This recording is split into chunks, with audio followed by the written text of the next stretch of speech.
people often love talking about the best times as a leader or as an investor. We want to maybe ask you about one not so good time. Is there a particular mistake as a leader that stands out for you in your time at Brickworks, and what were some of the lessons that you learned from it?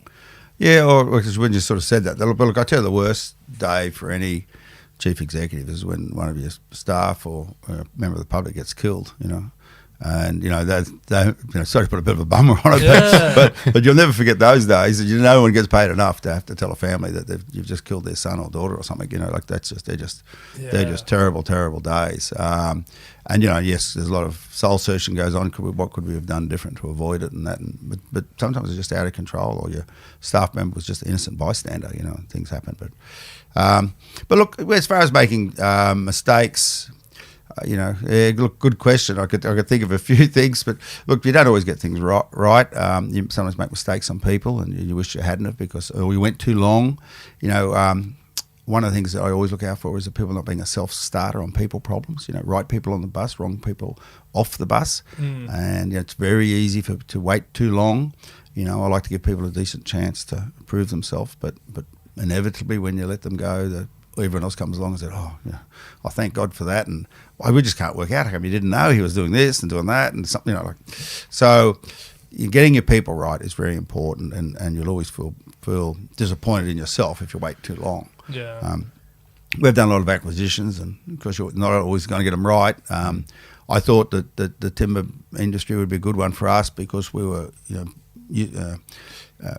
using and preparing hardwoods, and it was a fashion item. We could get high prices for it, but it was just supply line. It was always back to the government, and you could never invest because you could never get a log license long enough to warrant the investment. So you ended up with all these worn out old mills, which were dangerous, and people were getting hurt. And and then the other thing with the timber industry is that you saw a log and you're lucky to get sort of 30-35% out of it the first time. There's a lot of waste, and then you dry it and it shrinks 15%. Yeah, right. So you think about it, you only got 20 or 25% of what you started with. You try to make a profit out of it, so it's very hard. Maybe we should have got out of it a bit quicker. Other things, like the tile business was a great business. I loved it, and I had a lot of experience in it.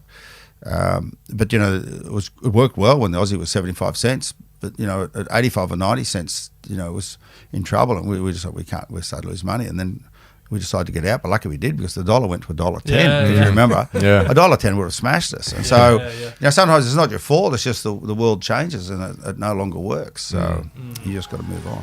Yeah. I will say this about investing: everything you do learn is cumulative. What I learned at 20 is useful